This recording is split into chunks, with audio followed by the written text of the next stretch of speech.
Meanwhile, from the lack of tourism to the third highest unemployment rate in the nation, Hawaii is one of the states being hardest hit by the stalemate in D.C.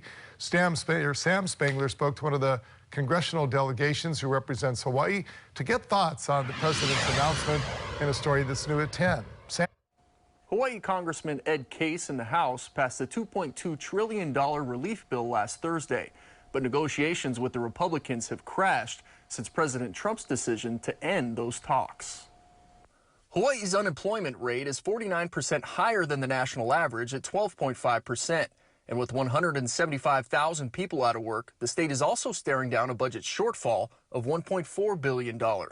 State Ways and Means Chair Donovan De La Cruz tells me the state would like to use relief money to balance that budget, plus provide safety net services, relief for businesses, and pay back the unemployment trust fund, among other things. But now, relief may have to wait until after the election or until 2021. To have a statement from our president when we were, I think, virtually days away from a deal that would help hundreds of thousands here in Hawaii that basically sabotages the entire negotiation. Representative Case says negotiations were progressing until this morning. I was on the phone just this morning at 9 o'clock Hawaii time with 200 plus of my colleagues in Congress.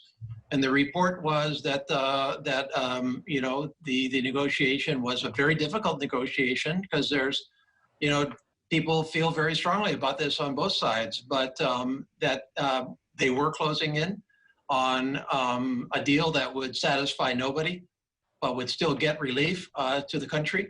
Congress's Second HEROES Act cut $1.2 trillion from the original bill, but still gives $600 unemployment checks, as well as a second round of $1,200 stimulus.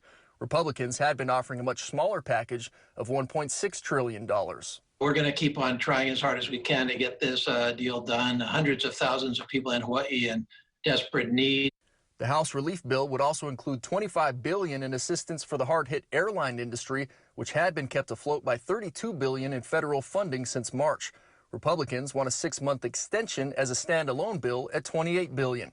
The CARES Act prohibited airlines from layoffs or firings until October the 1st, but thousands have been let go with that deadline passing. Hawaiian Airlines was among those laying off 2,500 employees on October the 1st. To see their statement on President Trump's decision, you can head over to our website, KHON2.com. Sam Spangler, KHON2 News, working for Hawaii.